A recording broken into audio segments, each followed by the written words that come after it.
Province for Silver Boys. After 5 years, ipinarada ko ang sasakyan sa tapat ng bahay ni Tayberto. Mag-aalas 8 na ng gabi.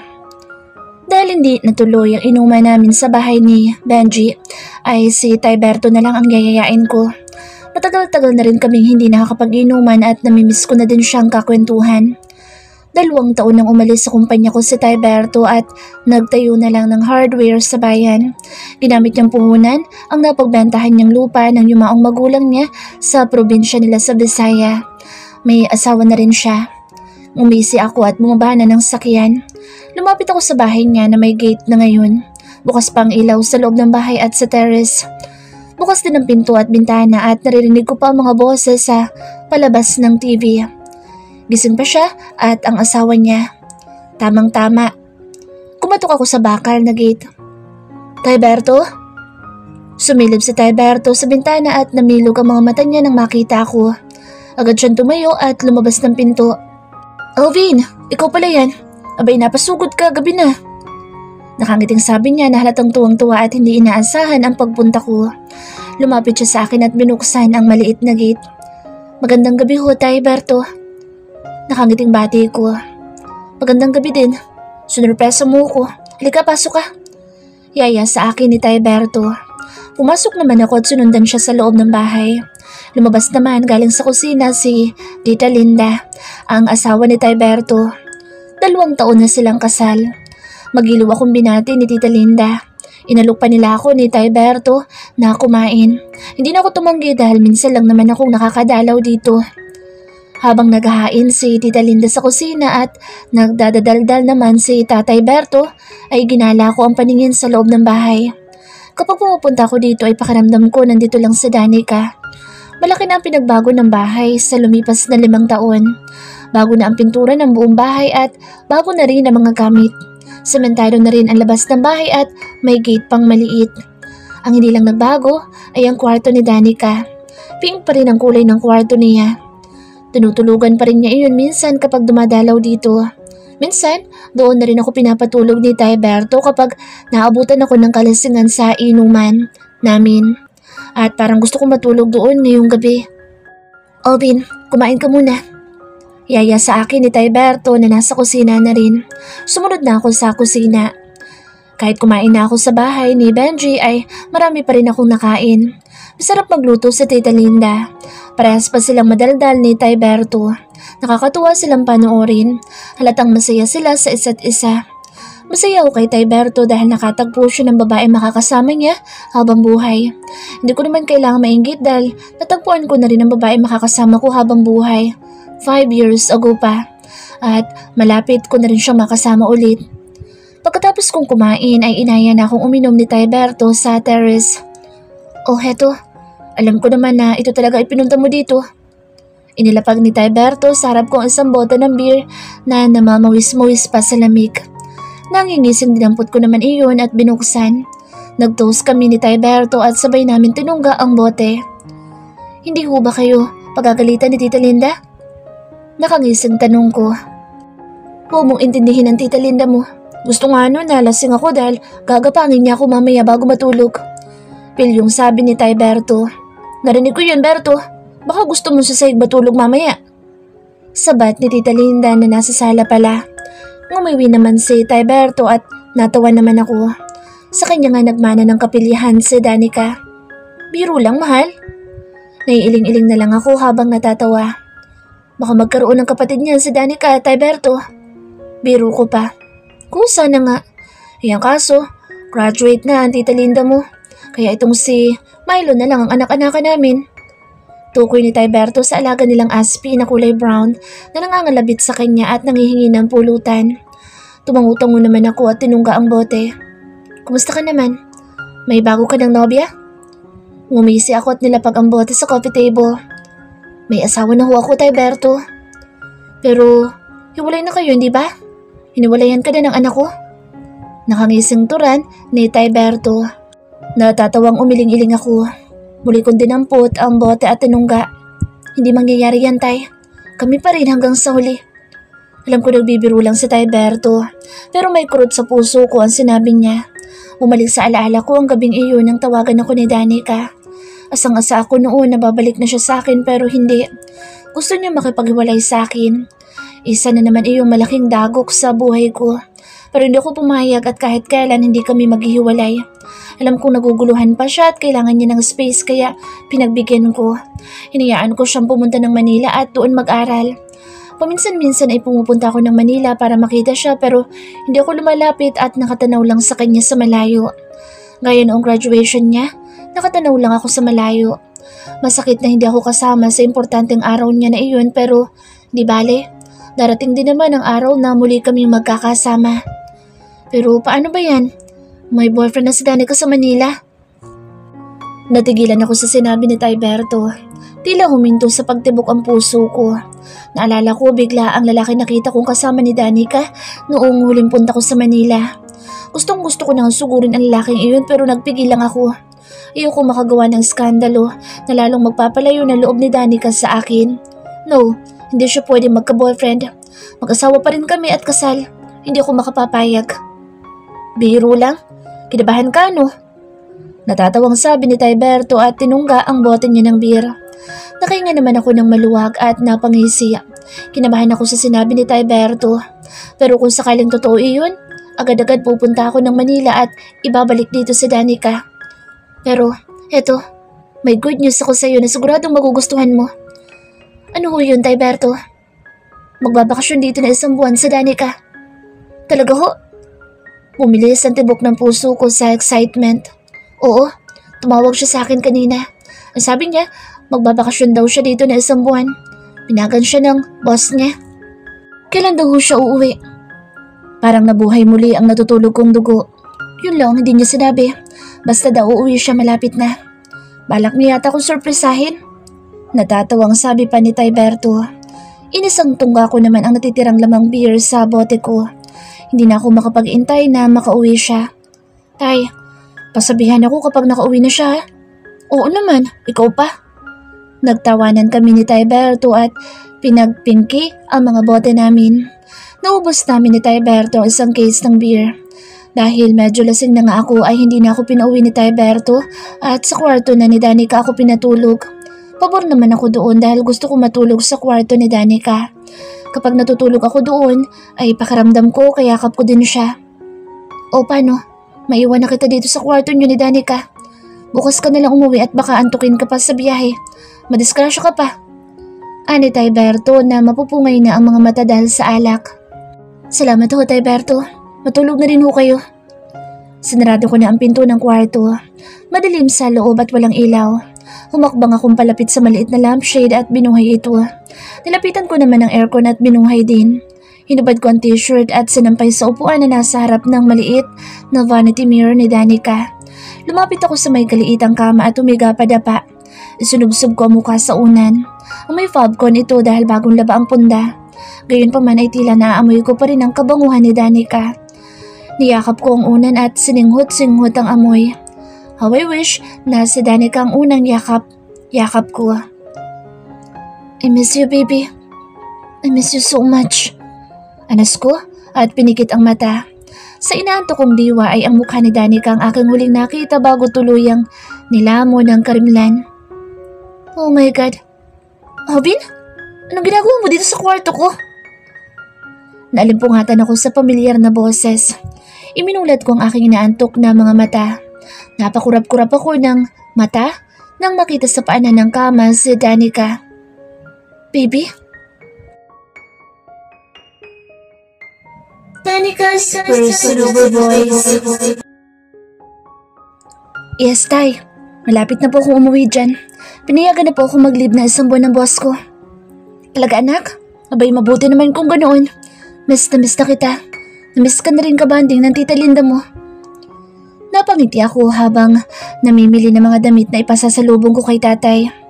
Miss ko na rin po kayo ni tita Linda, Tay. Pag uwi ko dyan, magbabonding tayong 3. Mahigit 1 taon na akong hindi nakakauwi sa amin. Ang huling uwi ko ay noong Pasko pa. Hindi nga ako nakauwi nitong huling Pasko. Kaya naman talagang nangulit ako sa boss ko ngayong summer na payagan ako at hindi naman ako nabigo. Miss na miss ko na rin si tatay at syempre si Tita Linda. Kailan ka naman uuwi? Basta tayo malapit na. Sasabihan ko na lang po kayo. O sige anak, sabihan mo lang ako para naman makapaganda kami ng Tita Linda mo at masundo ka rin namin. Opo tay. Nagpaalam na sa tatay dahil marami ng customers sa tindahan niya. Nangingiti ibinalik ko ang cellphone sa bag at tinampot na ang damit na natipuhan para kay tatay. Siguradong matutuwa nito si tatay. Sunod ko namang pinuntahan ay ang damit ng mga pambabae. Siyempre, papasalubungan ko rin si Tita Linda.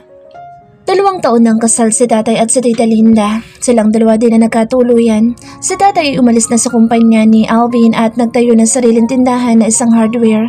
Maganda naman ang takbo nito at marami na siyang suki. Nakabili na nga rin siya ng second hand na van.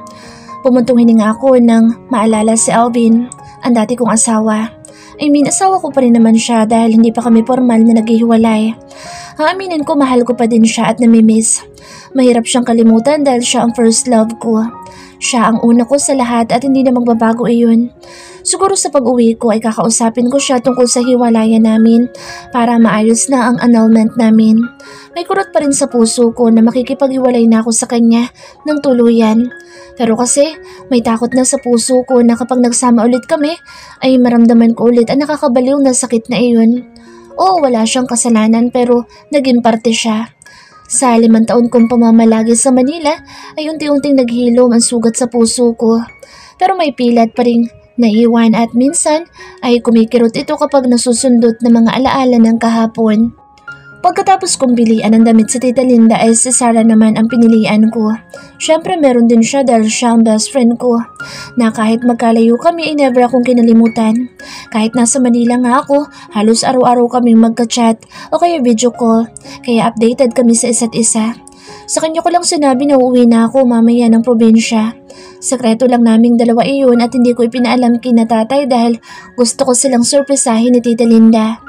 Dahil madalas kami magkausap ni Sarah, ay ina-update din niya ako tungkol kay Alvin, kahit hindi ko naman tinatanong.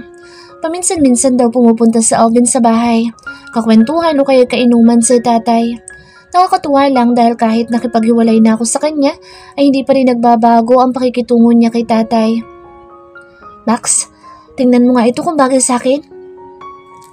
Nilingon ko si Eric, ang serena kong kaibigan na nagbabalat kayo sa katawan ng isang Adonis. May hawak siyang t-shirt na kulay pink. Bakit pink? Nakataas ang kilay na tanong ko. Umikot ang mata niya.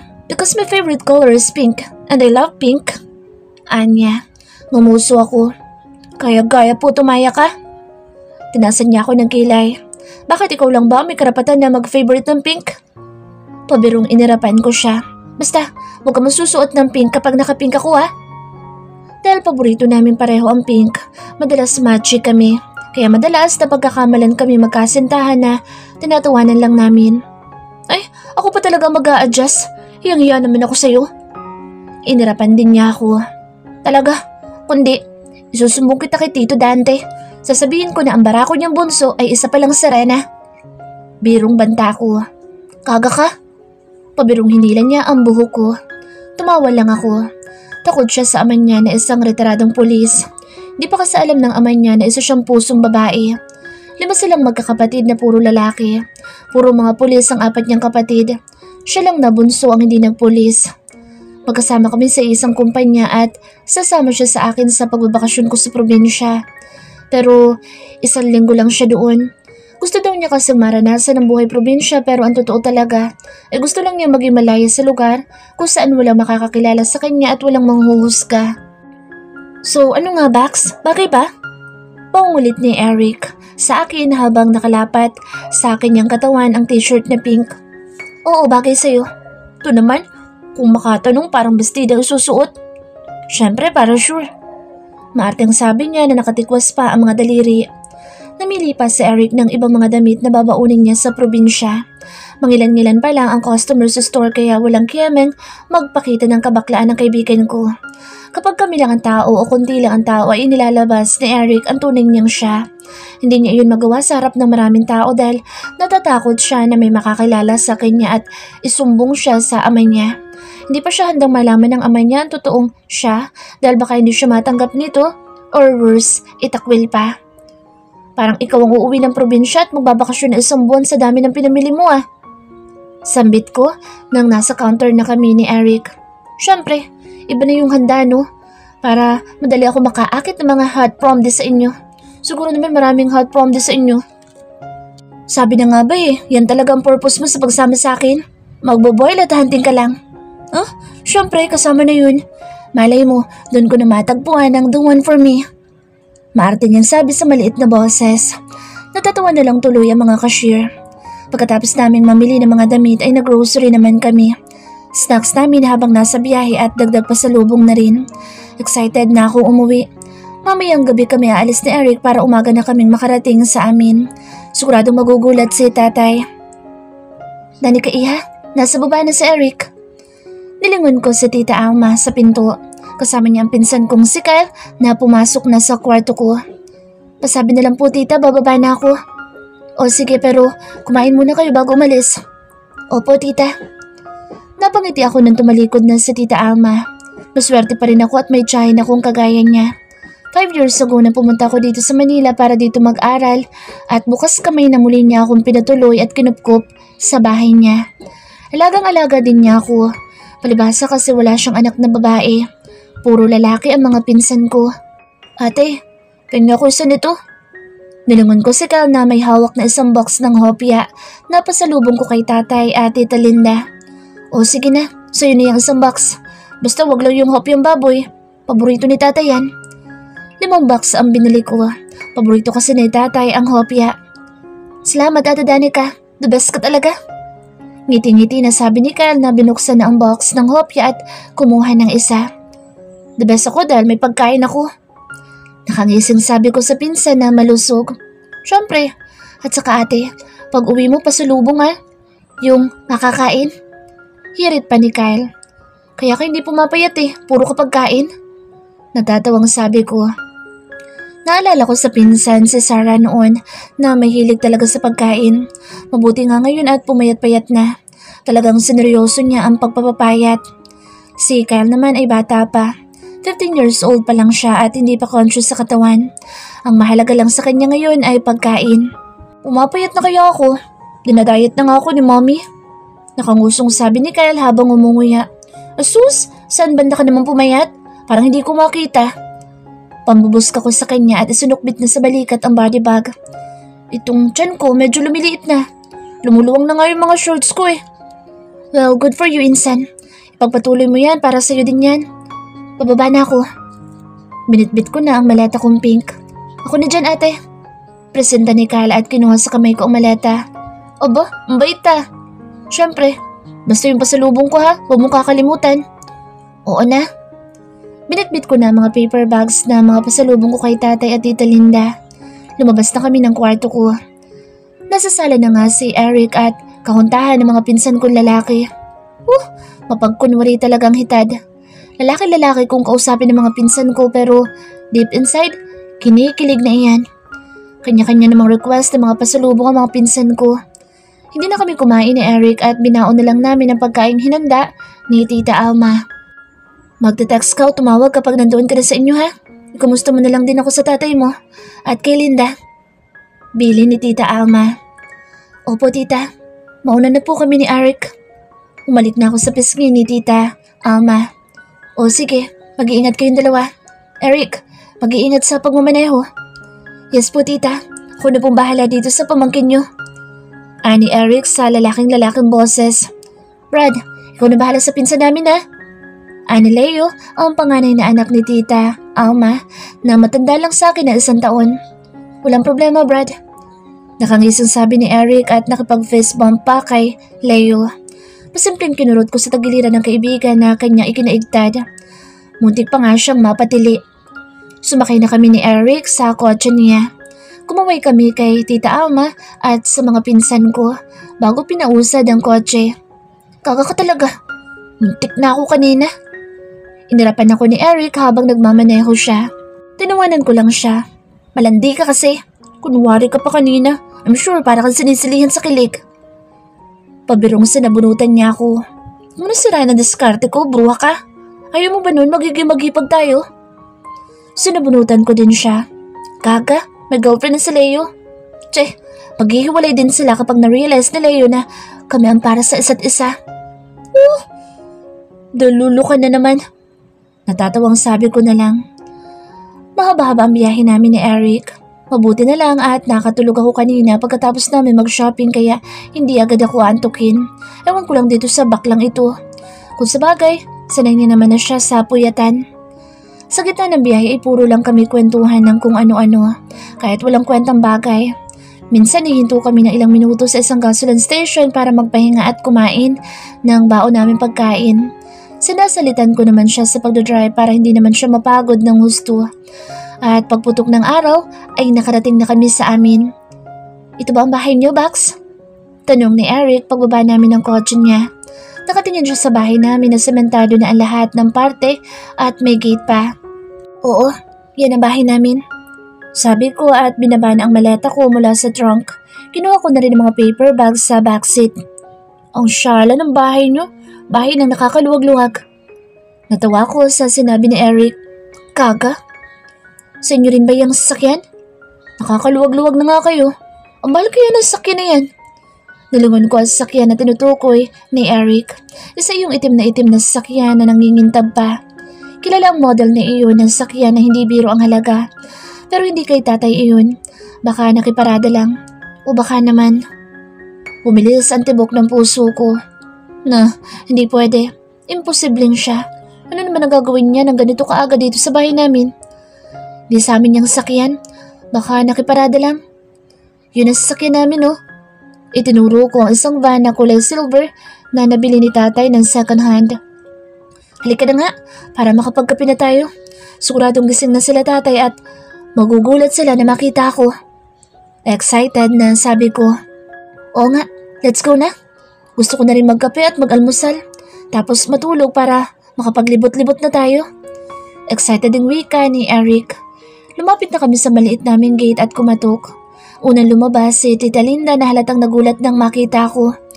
Sus Mariosep, Danica, ikaw ba yan? Opo, tita. Natatawang sabi ko. Lumapit si Tita Linda sa gate at pinagbuksan kami. Ikaw nga! Tuwang sabi ni Tita Linda at niyakap ako. Niyakap ko din siya. Ginulat mo naman ako, iha.